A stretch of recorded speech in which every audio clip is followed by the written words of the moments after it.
This channel does not promote any violent, harmful, or illegal activities. All content provided by this channel is meant for an educational purpose only. জেলায় ৯টি আসনে বিজেপির জয় জয়কারের পর থেকে চারিদিকে BJP কর্মী ও নেতৃত্বরা মেতে উঠেছে বিজয় উল্লাসে। ঠিক সেই আবহেই সোমবার জামুরিয়া বিধানসভা কেন্দ্রের জামুরিয়া মন্ডল টুর শ্যামলা অঞ্চলের ভুরি এবং ফরফরি গ্রামে বিজেপি কর্মী সমর্থকরা বিজয় উল্লাসে মাতল। এদিন ভুরিগ্রাম থেকে বিজেপি কর্মীদের এই বিজয় মিছিল ফরফরি গ্রাম প্রদক্ষিণ করে ফরফরি মাঝিপাড়ায় এসে শেষ হয়। উপস্থিত ছিলেন ভুরিগ্রামের বুথ সভাপতি কৈলাস মণ্ডল। শুধু এই অঞ্চলই নয়, মঙ্গলবার সকালে একই দৃশ্য দেখা গেল জামুরিয়া বিধানসভা কেন্দ্রের বাগডিহা সিদ্ধপুর গ্রামেও। এদিন জামুরিয়া মন্ডল 2 এর বাগডিহা গ্রাম থেকেও হয়েছিল এক বিজয় মিছিল, যেটি শুরু হয়েছিল গ্রামের বিভিন্ন অলিগলি প্রদক্ষিণ করে, পরে সিদ্ধপুর গ্রাম পৌঁছায় এবং সেই গ্রামটিও প্রদক্ষিণ করে মিছিলটি বাগডিহা গ্রামে এসেই শেষ হয়। মহিলা পুরুষ নির্বিশেষে অসংখ্য বিজেপি কর্মী সমর্থকদের উপস্থিতির পাশাপাশি এদিন বিজয় মিছিলের অগ্রভাগে দেখা যায় ভারত মাতার প্রতিকৃতি সামনে রেখে খোল করতাল বাজিয়ে সাধারণ মানুষজনের কাছে সনাতন ধর্মের বার্তা পৌঁছে দেওয়া হয়। তার সাথে সাথে দেখা যায় এদিনের বিজয় মিছিল থেকে সাধারণ মানুষের মধ্যে ঝালমুড়ি বিতরণ করে অভিনবভাবে জয় উদযাপন করেন বাগডিহা সিদ্ধপুরের বিজেপি কর্মীরা। এদিনের এই অভিনব বিজয় মিছিলে অংশগ্রহণ করেন জামুরিয়া বিজেপি মন্ডল টুর মন্ডল সভাপতি রাহুল বাউরি, ছিলেন আসানসোল জেলা বিজেপি কিষাণ মোর্চার জেলা সভাপতি রমেশ ঘোষ, জামুরিয়া মন্ডল টুর যুব সভাপতি দেবাশিস দুবে, বিজেপি নেতা সরোজ মণ্ডল, প্রশান্ত বাগ, স্বরূপ গোপ সহ আরো অনেকে। সেই নিয়ে আমরা অনেক দীর্ঘদিন থেকে কষ্ট করে এসেছি। আজ আমাদের 2026 সালে পরিবর্তন হয়েছে। অনেক মানুষ ভয়ে বেরোতে পারতো না।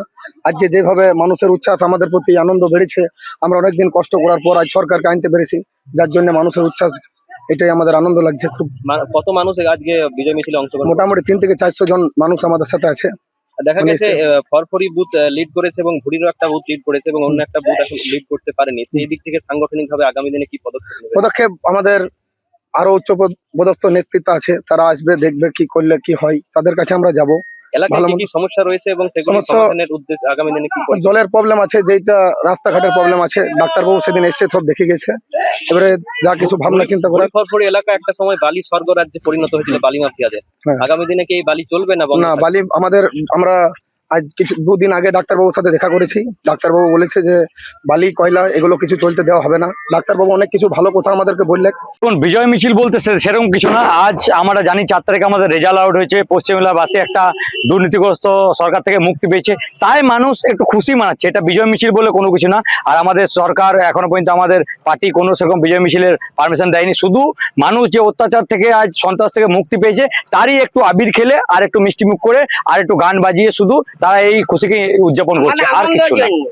বিভিন্ন এলাকায় একটা বিশৃঙ্খলা পরিস্থিতি তৈরি হচ্ছে, সেই নিয়ে কি বলবেন? দেখুন, আপনারা কালকে দেখে থাকবেন বিভিন্ন তৃণমূলের ব্লক সভাপতি, সিপিএম এর ব্লক সভাপতি এবং যারা যারা রয়েছে, যে কোনো বিরোধী দলের আজ পদাধিকারী, তাদের প্রত্যেকের বাড়িতে যখন কোনো অশান্তি হয়েছে, আপনারা জানেন যে আজকে তথাকথিত আমরা দীর্ঘদিনে বিজেপি রয়েছি, আমি জেলা কিষাণ মোর্চা সভাপতির দায়িত্বে রয়েছি, তো এই এলাকাগুলোতে কারা বিজেপি করে আমরা জানি, যথেষ্ট জানি। তারা আজ কি করছে, গেরুয়া আবির মেখে একটা বিজেপি ঝান্ডা নিয়ে তাদের যে নিজস্ব রাগ, সেগুলো বার করার চেষ্টা করছে তথাকথিত বিজেপি সেজে। তারা কেউ বিজেপি না, আমরা বলে আসছি সবসময় যে আর মাত্র 48 ঘন্টার সময়, 48 ঘন্টার মধ্যে দল নিজস্ব ব্যবস্থা নেবে, দল দলের মতো চলবে, দল এই সকল অন্যায় বরদাস্ত করবে না। এখন এই জয় আমাদের সারা পশ্চিমবাংলার মানুষের জয়, আমাদের সারা বাগডিহা সিদ্ধপুর গ্রামের মানুষের জয়। তাদের মনে আজ 15 বছরের যে অত্যাচার তারা সহ্য করেছে, আজ তার প্রতিফলন আমাদেরকে তারা ভোটের বোতামের মাধ্যমে দেখিয়ে দিয়েছে। এই জন্য তাদের এত উল্লাস, এবং তারা একসাথে আমাদের সাথে হাত মিলিয়ে গোটা গ্রাম আমরা বিজয় মিছিল আনন্দ উপভোগ করলাম। আমরা সনাতনী যেহেতু, তাই আমাদের খোল করতাল যেহেতু আমাদের ধর্মের একটা সবথেকে বড় অঙ্গ, তাই আমরা সর্বপ্রথম খোল করতালকে আমরা সম্মান দিয়ে আমরা সামনে সারিতে রেখে, বাকি আমরা আমাদের মিছিলের যে আয়োজন ছিল সেগুলোকে আমরা সমস্ত পেছনে রেখে আমরা সামনে খোল করতালকে রেখে হেঁটে গেলাম। ঝালমুড়িও দেখলাম বিতরণ করলেন। ঝালমুড়ি যেহেতু আমাদের নরেন্দ্র মোদী আমাদের যিনি অভিভাবক, উনি ঝালমুড়ি যখন আমাদের খেয়েছেন, তাই আমরা ওনার পরিপ্রেক্ষিতে আমরাও ঝালমুড়ি সবাইকে, মানুষকে অল্প অল্প করে বিতরণ করলাম।